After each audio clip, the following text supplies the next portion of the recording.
हिमाचल ਦੀ ਮੰਡੀ ਦੇ ਵਿੱਚ ਮੁੜ ਤੋਂ ਕੁਦਰਤੀ ਆਫਤ ਬਰਪੀ ਹੈ। ਮੰਡੀ ਦੇ ਵਿੱਚ ਮੀਂਹ ਨੇ ਫਿਰ ਤੋਂ ਤਬਾਹੀ ਮਚਾਈ ਹੈ। ਮੰਡੀ ਸ਼ਹਿਰ ਦੇ ਜੇਲ ਰੋਡ ਇਲਾਕੇ ਦੇ ਵਿੱਚ ਸੈਲਾਬ ਦੇ ਵਿੱਚ ਰੁੜਨ ਦੇ ਨਾਲ 2 ਲੋਕਾਂ ਦੀ ਮੌਤ ਹੋ ਗਈ ਹੈ। ਦੋਹਾਂ ਦੀਆਂ ਲਾਸ਼ਾਂ ਨੂੰ ਬਰਾਮਦ ਕੀਤਾ ਗਿਆ ਹੈ।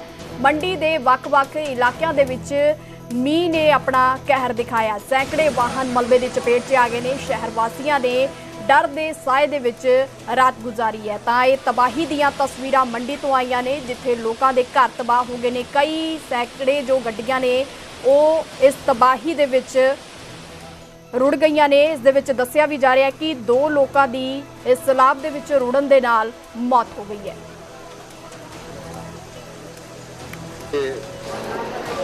मंडी में रात को बहुत तेज बारिश हुई और मंडी में तेज बारिश के कारण जेल रोड और अरे परे के जो रोड थे उसमें भारी नुकसान हुआ। मेरे ख्याल से अभी तक जो मलबे में दबे होने और 2 व्यक्तियों के मृत्यु का समाचार मिला है, लेकिन आपदा के इस कहर में रात को जिस प्रकार से क्लाउड बस्ट की 2 घटनाएं मंडी में नजर आई है और क्लाउड बस्ट के कारण इतना तेजी से पानी बढ़ा है, इस दृष्टिकोण से मैं ये कह सकता हूँ कि अभी हमने स्थिति पर नज़र रखी है। जिला अध्यक्ष, NDRF, SDRF की सभी टीमों को दिशा निर्देश दे दिए गए हैं और जो जहाँ तक है पहले ये पता लगाया जा रहा है कि जो मंडी में जो रात को अत्यधिक बारिश के कारण जिन घरों में लोग फंसे होंगे उन्हें कैसे निकाला जाए, और हमारी सरकार ने उसको निकालने की प्रक्रिया को सुबह से आरंभ कर दिया है। बारिश के कारण यहाँ मंडी शहर के अंदर भी बहुत क्षति हुई है, बहुत बड़ा नुकसान हुआ है। और मैं देख रहा हूँ कि कल रात से बहुत तेज़ बारिश होती रही, रात भर लगभग। और जो जानकारी मिली सुबह 3:30 बजे 4 बजे में ये नुकसान यहाँ पर ज़्यादा हुआ है। और जिसमें अभी तक तो जानकारी मिली है कि 3 डेड बॉडी मिली हैं और 1 मिसिंग है, ऐसा करके जानकारी। लेकिन अभी भी NDRF की टीमें यहाँ पर पहुँच गई हैं। वो ਤਾਂ ਕੰਗਨਾ ਦੇ ਵੱਲੋਂ ਵੀ ਇਸ ਪੂਰੇ ਮੁੱਦੇ ਨੂੰ ਲੈ ਕੇ ਟਵੀਟ ਕੀਤਾ ਗਿਆ। ਉਹਨਾਂ ਨੇ ਕਿਹਾ ਕਿ ਮੰਡੀ ਸ਼ਹਿਰ ਦੇ ਵਿੱਚ ਹੋਈ ਭਾਰੀ ਬਾਰਿਸ਼ ਨੇ ਤਬਾਹੀ ਮਚਾਈ ਹੈ, ਜਿਸ ਦੇ ਨਾਲ ਉਹਨਾਂ ਨੂੰ ਦੁੱਖ ਪਹੁੰਚਿਆ ਹੈ। ਅਸੀਂ 2 ਕੀਮਤੀ ਜਾਨਾਂ ਗਵਾ ਦਿੱਤੀਆਂ ਨੇ। ਕੁਝ ਨਾਗਰਿਕ ਅਜੇ ਵੀ ਲਾਪਤਾ ਨੇ। ਮੇਰੀ ਹਮਦਰਦੀ ਪੀੜਿਤ ਪਰਿਵਾਰਾਂ ਦੇ ਨਾਲ ਹੈ। ਕਈ ਵਾਹਨ ਮਲਬੇ ਦੇ ਹੇਠਾਂ ਦਬ ਗਏ ਨੇ ਤਾਂ ਘਰਾਂ ਨੂੰ ਭਾਰੀ ਨੁਕਸਾਨ ਪਹੁੰਚਿਆ ਹੈ। ਇਹਨਾਂ ਦਿਲ ਦਹਿਲਾ ਦੇਣ ਵਾਲੇ ਹਾਲਾਤਾਂ ਨੇ ਪੂਰੇ ਇਲਾਕੇ ਨੂੰ ਝੰਜੋੜ ਕੇ ਰੱਖ ਦਿੱਤਾ ਹੈ। ਉਹਨਾਂ ਨੇ ਕਿਹਾ ਕਿ ਮੈਂ पीड़ित परिवारां दे नाल खड़ी हाँ। मैं प्रशासन दे नाल लगातार संपर्क दे विच आ। राहत ते बचाव कारज पहल दे आधार ते कीते जा रहे हैं। तो उन्हां दे वल्लों अपील भी कीती गई है। Military areas and neutralizing all that Pakistan was wanting to do, which is destroying their targets as well as their air bases and their radar systems. The restraint and the responsibility that they showed in this precise targeting showed India's military might to our neighbors and to the rest of the country, and I wholeheartedly congratulate our armed forces for this victory. So throughout yesterday, I have been hearing both sides.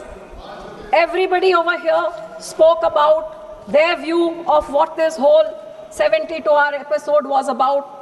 While the Treasury benches thumped their chest in victory, the opposition said that ye kya? In fact, not only showed their approval before me, a leader from the opposition party said, "Jang ruka kyun?" Sir, I am shocked to hear that in this house there are MPs who say, "Jang ruka kyun?" What were we here for? Were we here to fight and demolish Pakistan? और वो भी here to give them a befitting answer.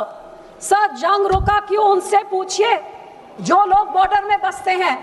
आज इस house में कितने लोगों ने opposition में, रूलिंग में या फिर सरकार में, उन लोगों की बात किसने की जो बॉर्डर में बसते हैं? मेरे कश्मीर के भाइयों ने उनकी पीड़ा बताई और मैं पंजाब के लोगों की पीड़ा बताना चाहती हूँ जो उस बॉर्डर में बसते हैं, जहाँ दिन रात उनको इन बॉर्डर में रहने का उसका सामना करना पड़ता है। जिनके खेत उस तरफ थे उनको बोला गया आर्मी ने कि अपने फसल को काट दीजिए, क्योंकि यहाँ पे किसी टाइम बंद हो सकता है, तो फसल तैयार हो ना हो उसको काटना पड़ा। बेचारों को डर के मारे जब वो 3 दिन ऐसे वहां पे ब्लैकआउट हो रहे थे, ड्रोन चल रहे थे, फाइटर जेट्स चल रहे थे, लोगों ने डर के मारे अपने बच्चों को, अपनी बीवियों को, अपने परिवारों को, अपनी चीजों को लेके कैसे वहां से उनको अपना घर बार छोड़ना पड़ा। और पाकिस्तान वाले जैसे कश्मीर में लगातार पूंछ में जैसे होता है, उन लोगों से पूछिए, वो गरीब जो बॉर्डर में बैठते हैं और रोज इसको झेलते हैं, वो बॉर्डर के इलाकों के लोगों से पूछिए जो इसका निशाना बनते, जिस करके बॉर्डर में कभी कोई डेवलपमेंट नहीं होती, हमेशा बैकवर्ड होती है, क्योंकि वो देश की रक्षा के लिए सबसे आगे होती। सब मैं उनको ये भी कहना चाहूंगी जो कहते हैं जंग क्यों रुका, कि ये जंग इसलिए रुकना जरूरी था क्योंकि आपके और हमारे बेटे नहीं है जो उस बॉर्डर में रोज मरते हैं, आपके और हमारे घर नहीं है जहां पे बुलेट चलती है और जहां पे शेलिंग होती है। उन गरीबों के बारे में सोचिए जो इनका सामना करते हैं, और इसलिए जंग को रोकना बहुत जरूरी था। सर, जब भी जंग होता है नुकसान लोगों का होता है। मैं ये जरूर मांगती हूँ कि ये बॉर्डर के लोगों का जो भरपाई होनी चाहिए वो कभी होती नहीं है, ना उनके टूटे हैं घर, ना उनकी सड़कें, ना उनका फसल का नुकसान, कोई उनके बारे कोई बात करता नहीं। और मेरे पंजाब में जो ये समा चल रहा था, लोगों को 47 के काले दिन, 65 के, 75 के वॉर के, वो सारे काले दिन याद आने लग गए कि अब हमारे भविष्य में होगा क्या। और इस सारी चीजों में चाहे शहर हो चाहे गांव हो, सारी लेबर भी भाग गई, बिजनेस का भी सारी कैंसिलेशंस होने लगी, छोटे ट्रेडर्स जो भी हो, दुकानदार, सबका नुकसान हुआ। जब भी सर ऐसी कोई चीज होती है, सबसे पहले सरकार कहती है अटारी बॉर्डर बंद कर दो। भाई अटारी बॉर्डर बंद आप कर देते हैं, छोटे दुकानदार, छोटे व्यापारी और छोटे ट्रांसपोर्टर का नुकसान हो जाता है। अब भी आपने कहा terror and talks will not go together, लेकिन जो बड़े बड़े पोर्ट से बड़े बड़े उद्योगपति जो बिजनेस करते हैं, उनका तो 10 दिनों तक और चलता रहा। सर इसी कारण सर आई जस्ट स्टार्टेड। इसी तरह सर ड्रोन्स ने बहुत ही एक इंपॉर्टेंट रोल प्ले किया इन न्यूट्रलाइजिंग दिस।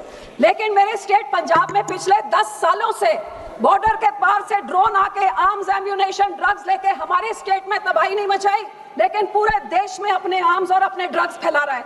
जे यही आर्म्ड फोर्सेस इस बार न्यूट्रलाइज कर सके, कुछ नुकसान ना होए, तो फिर सर 10 सालों से क्यों उन ड्रोन्स को नहीं रोका जा रहा है? आपको हैरानी होगी, पिछले 6 महीनों में ही इस साल के बीएसएफ ने 130 drone, 135 kilo narcotics and 79 weapon seize किए हैं। आप सोचिए कितने जो सीज नहीं हुए हैं, और वो देश के कोने में जाके क्या हैवक क्रिएट कर रहे हैं। हमारे देश का लॉ एंड ऑर्डर का तो ये हाल हो गया है, daylight robbery, extortions, murders, gangsters are ruling Punjab and the police and the state administration has totally failed, be it singers, be it sportsmen, be it politicians.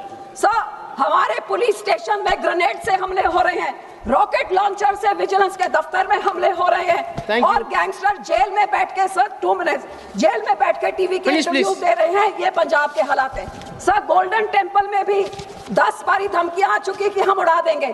क्या सरकार को उधर की नाकाम है? आप ही कुछ कर दीजिए। और इसी तरह सब well you can not deny कि there has been security lapse and that there has been intelligence failure and our agencies were called napping, but responsibility must be fixed, sir. Otherwise, no one can stop this. Sir, मेरे last 2 points, sir.